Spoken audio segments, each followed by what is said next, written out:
Hello friend, स्वागत है आपका अपने चैनल लास्ट क्लास में। रोज सुबह 5:30 बजे टॉपर सीरीज शुरू कर दिया गया है और हमारा टारगेट है फाइनल बोर्ड परीक्षा में 480 प्लस नंबर लाना। तो 480 प्लस नंबर कैसे आएगा? तो जैसे फाइनल बोर्ड परीक्षा में प्रश्न पूछे जाते हैं बिल्कुल वैसा ही वैसा प्रश्न आपको पढ़ना पड़ेगा और बिल्कुल वैसा ही प्रश्न रोज सुबह 5:30 बजे हम पढ़ाते हैं। तो रोज सुबह 5:30 बजे आप हमसे लाइव जुड़ के पढ़ सकते हैं। और आज की इस वीडियो में गणित के काफी महत्वपूर्ण 15 ऑब्जेक्टिव प्रश्न बताएंगे और ये जो 15 ऑब्जेक्टिव प्रश्न है ये आपके फाइनल बोर्ड परीक्षा के लिए काफी महत्वपूर्ण है। तो एक भी प्रश्न आप लोग स्किप मत कीजिएगा, वीडियो को प्लीज आप लोग शुरू से लेके अंत तक देखिएगा। और चैनल को अभी तक आप सब्सक्राइब नहीं किए हैं तो चैनल को सब्सक्राइब कर लीजिएगा। और सब्सक्राइब करने के बाद एक बेल आइकन आता है तो बेल आइकन को दबा के ऑल पे कर लीजिएगा ताकि जब भी लाइव क्लास हो तो आपके पास नोटिफिकेशन पहुंचता रहे। तो आइए शुरू करते हैं पहले नंबर प्रश्न से। तो पहला नंबर प्रश्न है कि एक परिमेय संख्या तथा एक अपरिमेय संख्या का योग क्या होगा। काफी महत्वपूर्ण प्रश्न है ये आपके बोर्ड परीक्षा के लिए। यहाँ पे आपको बताना है कि एक परिमेय संख्या तथा एक अपरिमेय संख्या का योग क्या होगा। तो एक परिमेय संख्या ले लेते हैं, यहाँ पे 2 एक परिमेय संख्या है। अब हम यहाँ पे एक अपरिमेय संख्या ले लेते हैं, यहाँ पे √3 क्या है, एक अपरिमेय संख्या है। तो यहाँ पे बोल रहा है कि एक परिमेय संख्या तथा एक अपरिमेय संख्या का योग क्या होगा। तो यहाँ पे देख सकते हैं √3 कैसी संख्या है, तो √3 एक अपरिमेय संख्या है। तो यहाँ पे 2 + √3 भी क्या हो जाएगा, अपरिमेय हो जाएगा। तो आपको ये बात हमेशा याद रखना है कि एक परिमेय संख्या तथा एक अपरिमेय संख्या का योग क्या होगा। तो हमेशा अपरिमेय संख्या होगा, इसे आपको याद रखना है। यहाँ पे बी ऑप्शन बिल्कुल ही सही हो जाएगा। आइए देखते हैं अगला प्रश्न 2 नंबर प्रश्न है कि यूक्लिड विभाजन प्रमेयिका किन पूर्णांकों के लिए संभव है। ए ऑप्शन है केवल धनात्मक पूर्णांकों के लिए, बी ऑप्शन है केवल ऋणात्मक पूर्णांकों के लिए, सी ऑप्शन है दोनों के लिए, डी ऑप्शन है इनमें से कोई नहीं। तो यहाँ पे आपको बताना है कि यूक्लिड विभाजन प्रमेयिका किन पूर्णांकों के लिए संभव है। तो केवल धनात्मक पूर्णांकों के लिए संभव है, इसे आपको याद रखना है। यहाँ पे ए ऑप्शन बिल्कुल ही सही हो जाएगा। आइए देखते हैं अगला प्रश्न 3 नंबर प्रश्न है कि रैखिक बहुपद ax + b का शून्य ज्ञात कीजिए। काफी महत्वपूर्ण प्रश्न है ये आपके बोर्ड परीक्षा के लिए। यहाँ पे एक रैखिक बहुपद दिया है ax + b, इसका आपको शून्य ज्ञात करना है। तो शून्य ज्ञात करने के लिए आपको क्या करना पड़ेगा, बराबर के उधर 0 लिखना पड़ेगा और यहाँ से आपको x का मान निकालना पड़ेगा और जो x का मान आएगा वही इसका क्या हो जाएगा, शून्यक हो जाएगा। तो यहाँ से x का मान कैसे निकलेगा, तो सबसे पहले आपको b को बराबर के उधर भेजना पड़ेगा। तो b इधर जोड़ रहा है तो बराबर के उधर जाके क्या करेगा, घटाएगा। तो इधर बच जाएगा हमारा ax और बराबर के उधर क्या हो जाएगा, यहाँ पर देखिए +b इधर है तो बराबर के उधर जाएगा तो ये -b हो जाएगा। अब आपको क्या करना है, x का मान ज्ञात करना है। तो यहाँ पे देखिए a इसमें गुणा कर रहा है तो बराबर के इधर आके क्या करेगा, भाग करेगा। यानी x बराबर क्या हो जाएगा, -b/a हो जाएगा। यानी हमारा शून्य कितना निकल गया, -b/a निकल गया। यहाँ पे b वाला ऑप्शन बिल्कुल ही सही हो जाएगा। आइए देखते हैं अगला प्रश्न 4 नंबर प्रश्न है कि 2 संख्याओं का योग 26 तथा उनका अंतर 10 है तो संख्याएं होगी। काफी महत्वपूर्ण प्रश्न है यह आपके बोर्ड परीक्षा के लिए और इस प्रश्न को हम एकदम ट्रिक से बताएंगे, आपको 100% समझ में आएगा। तो इस प्रश्न को आप लोग ध्यान से समझिएगा। यहाँ पे 2 संख्याओं का योग 26 दिया है और इन्हीं 2 संख्याओं का अंतर 10 दिया है। तो आपको क्या करना है कि इन दोनों संख्याओं को ज्ञात करना है और यहाँ पे 4 ऑप्शन दिया है, तो इसमें से कोई एक ऑप्शन सही होगा। तो हम यहाँ पे ए वाला ऑप्शन चेक करते हैं। यहाँ पे देखिए इन दोनों संख्याओं को जोड़ने पर 26 आना चाहिए और इन दोनों संख्याओं को घटाने पर 10 आना चाहिए। अगर आ जाता है तो वो वाला ऑप्शन क्या होगा, बिल्कुल ही सही होगा। तो यहाँ पे हम जोड़ते हैं, 17 और 9 जोड़ेंगे तो कितना होगा, 26 हो जाएगा। और 17 में से 9 घटाएंगे तो कितना आएगा, यहाँ पे 8 आएगा। तो यहाँ पे देखिए यहाँ पे अंतर 10 आना चाहिए, लेकिन यहाँ पे आ रहा है 8। तो यहाँ पे ए वाला ऑप्शन गलत हो जाएगा। अब हम यहाँ पे बी वाला ऑप्शन चेक करेंगे। 16 और 10 जोड़ेंगे तो कितना होगा, 26 हो जाएगा। और 16 में से 10 घटाएंगे तो कितना बचेगा, 6 बचेगा। यहाँ पे घटाने पे आना चाहिए 10, लेकिन आ रहा है यहाँ पे 6, तो ये भी ऑप्शन क्या हो जाएगा, गलत हो जाएगा। हम यहाँ पे सी वाला ऑप्शन चेक करेंगे। यहाँ पे देखिए 18 और 8 जोड़ेंगे तो कितना होगा, 26 हो जाएगा। और यहाँ पे 18 में से जब 8 घटाएंगे तो कितना बचेगा, 10 बचेगा। तो यहाँ पे दोनों कंडीशन क्या हो रहा है, सेटिस्फाई हो रहा है। यहाँ पे सी वाला ऑप्शन बिल्कुल ही सही हो जाएगा। आइए देखते हैं अगला प्रश्न 5 नंबर। 5 नंबर प्रश्न है कि एक द्विघात समीकरण के मूलों की संख्या कितनी होती है। काफी महत्वपूर्ण प्रश्न है ये भी आपके बोर्ड परीक्षा के लिए। यहाँ पे आपको बताना है कि एक द्विघात समीकरण के मूलों की संख्या कितनी होती है। तो 2 होती है, इसे आपको याद रखना है। यहाँ पे बी ऑप्शन बिल्कुल ही सही हो जाएगा। और एक त्रिघात समीकरण के मूलों की संख्या कितनी होती है, 3 होती है। तो ये भी साथ में आपको याद रखना है। इस वीडियो में गणित के टॉप 15 ऑब्जेक्टिव प्रश्न बताएंगे जो आपके फाइनल बोर्ड परीक्षा के लिए काफी महत्वपूर्ण रहेगा। तो एक भी प्रश्न आप लोग स्किप मत कीजिएगा। वीडियो को प्लीज आप लोग शुरू से लेके अंत तक देखिएगा।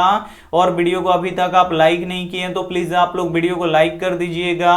और अभी तक आप हमारे व्हाट्सएप ग्रुप में नहीं जुड़े हैं तो जुड़ जाइए। ये हमारा व्हाट्सएप नंबर है, इस पे आपको बोल देना है कि सर हमें ग्रुप में जोड़ दीजिए, तो हम आपको ग्रुप में जोड़ देंगे। आइए देखते हैं अगला प्रश्न 6 नंबर। 6 नंबर प्रश्न है कि यदि x बटा 5 बराबर 5 बटा x हो तो x का मान ज्ञात करें। काफी महत्वपूर्ण प्रश्न है ये भी आपके बोर्ड परीक्षा के लिए। यहाँ पे x बटा 5 बराबर 5 बटा x दिया है, तो आपको क्या करना है कि इस x का मान आपको ज्ञात करना है। तो इस x का मान कैसे निकलेगा, तो आपको क्या करना है, क्रॉस मल्टीप्लाई कर देना है, यानी तिरछा तिरछी गुणा कर देना है। तो यहाँ पे x में x से गुणा होगा तो ये x स्क्वायर हो जाएगा और यहाँ पे बीच में बराबर रहेगा। और यहाँ पे देखिए 50 कितना हो जाएगा, यहाँ पे 25 हो जाएगा। अब आपको क्या करना है, x का मान ज्ञात करना है, लेकिन यहाँ पे x का स्क्वायर है तो आपको क्या करना है कि स्क्वायर को बराबर के इधर भेजना है। तो स्क्वायर जब बराबर के इधर आएगा तो रूट हो जाएगा, इधर बच जाएगा हमारा x और बराबर के इधर हो जाएगा रूट 25। और यहाँ पे देखिए रूट 25 का वर्गमूल कितना होगा, 5 होगा। और ये जो 5 होता है ये प्लस माइनस दोनों में होता है, यानी x का 2 मान निकलेगा। यहाँ से एक निकलेगा +5 और दूसरा निकलेगा -5, यानी यहाँ पे सी वाला ऑप्शन बिल्कुल ही सही हो जाएगा। तो उम्मीद करते हैं ये भी प्रश्न आपको काफी अच्छी तरीके से समझ में आ गया होगा। आइए देखते हैं अगला प्रश्न 7 नंबर। 7 नंबर प्रश्न है कि समानांतर श्रेणी का सार व अंतर होता है। ए ऑप्शन है धनात्मक, बी ऑप्शन है ऋणात्मक, सी ऑप्शन है 0, डी ऑप्शन है इनमें से सभी। तो यहाँ पे आपको बताना है कि समानांतर श्रेणी का सार व अंतर होता है। तो धनात्मक भी होता है, ऋणात्मक भी होता है, 0 भी होता है, यानी इनमें से सभी होता है। तो यहाँ पे डी वाला ऑप्शन बिल्कुल ही सही हो जाएगा। आइए देखते हैं अगला प्रश्न 8 नंबर। 8 नंबर प्रश्न है कि यदि AP का सामान्य पद 3n + 5 है तो इसका सार व अंतर ज्ञात करें। काफी महत्वपूर्ण प्रश्न है ये आपके बोर्ड परीक्षा के लिए। यहाँ पे AP का सामान्य पद 3n + 5 दिया है, तो इसका क्या करना है, आपको सार व अंतर ज्ञात करना है। तो सार व अंतर कैसे निकलेगा, तो सबसे पहले आपको AP पता होना चाहिए। और AP में क्या होता है, तो सबसे पहले पहला पद होता है, उसके बाद दूसरा पद होता है, उसके बाद तीसरा पद होता है। तो यहाँ पे जब AP निकल जाएगा तो हम आराम से क्या कर सकते हैं, सार व अंतर निकाल सकते हैं।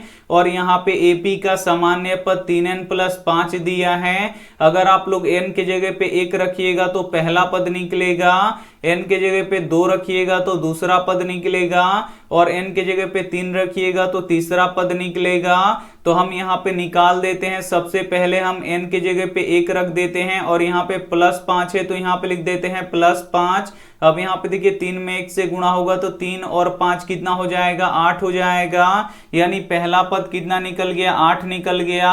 अब हम यहाँ पे n के जगह पे 2 रखेंगे तो 3 है तो 3 और n के जगह पे हम 2 लिख देंगे और यहाँ पे देखिए प्लस है तो प्लस, 5 है तो 5। अब यहाँ पे गुणा करा लीजिए, 3 दूना कितना हो जाएगा, 6 हो जाएगा और यहाँ पे +5 है और 6 और 5 कितना हो जाएगा, 11 हो जाएगा। तो दूसरा पद कितना निकल गया, 11 निकल गया।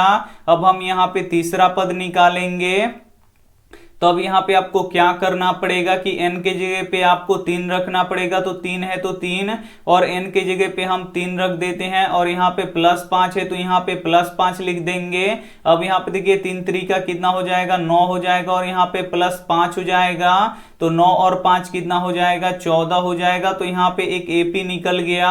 अब आपको सार व अंतर निकालना है, यानी आपको D का मान निकालना है। तो D कैसे निकलेगा, तो दूसरे पद में से पहले पद को घटाना पड़ेगा। तो दूसरा पद कितना है, 11 है और पहला पद कितना है, यहाँ पे 8 है। अब आपको क्या करना है, घटा लेना है। तो 11 में से 8 घटेगा, कितना बचेगा, 3 बचेगा।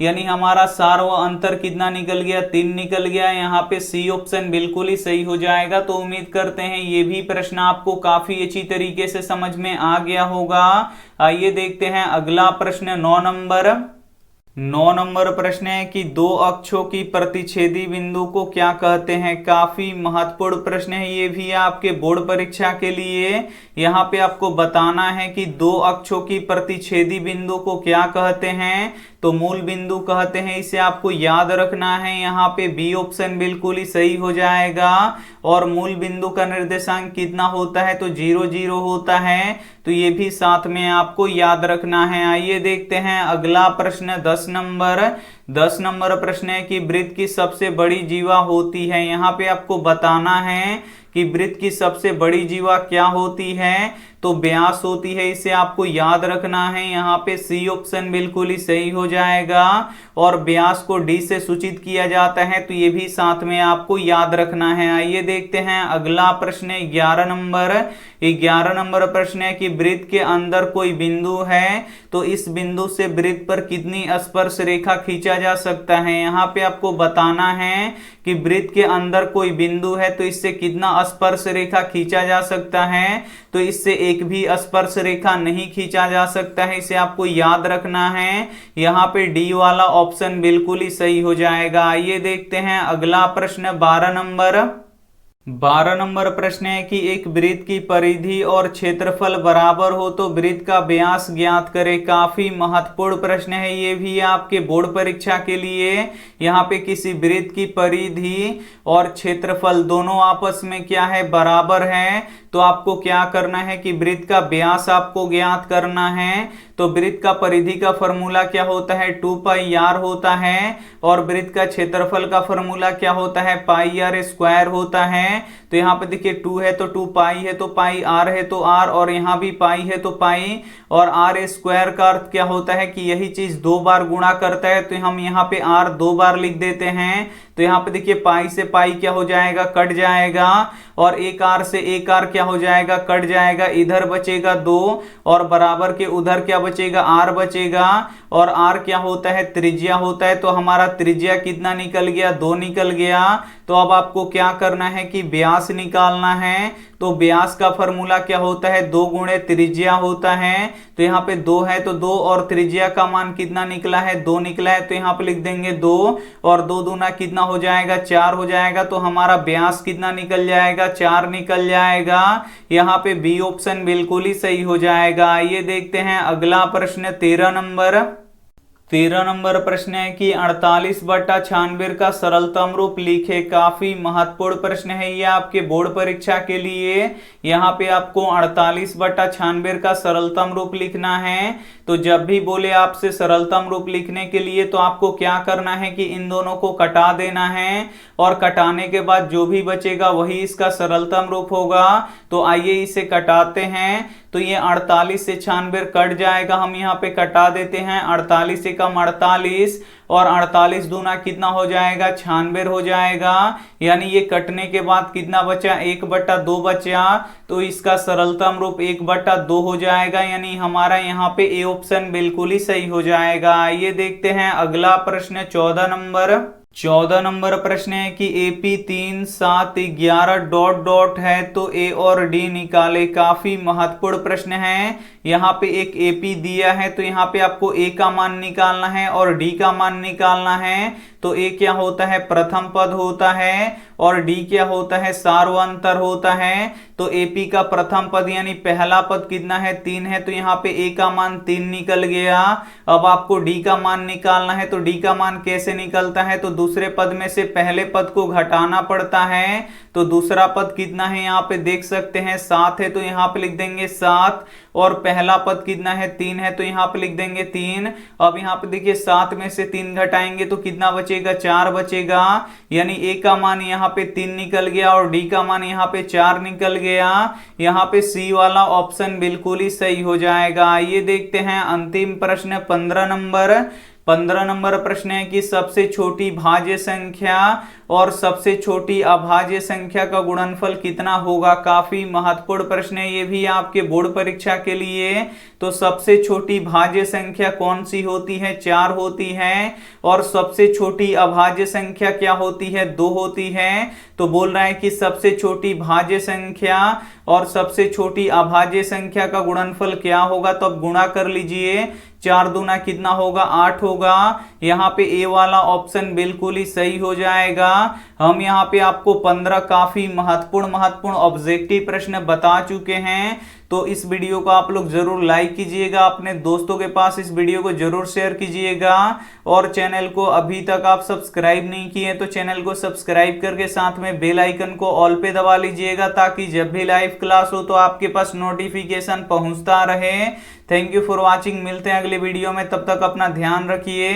अब अगला क्लास यहाँ पे 1:30 बजे होगा, तो आप लोग 1:30 बजे जुड़ के क्रैश कोर्स वाला क्लास कर लीजिएगा। Thank you for watching. मिलते हैं अगले वीडियो में, तब तक अपना ध्यान रखिए, मन लगा के पढ़ाई कीजिए। Take care and bye.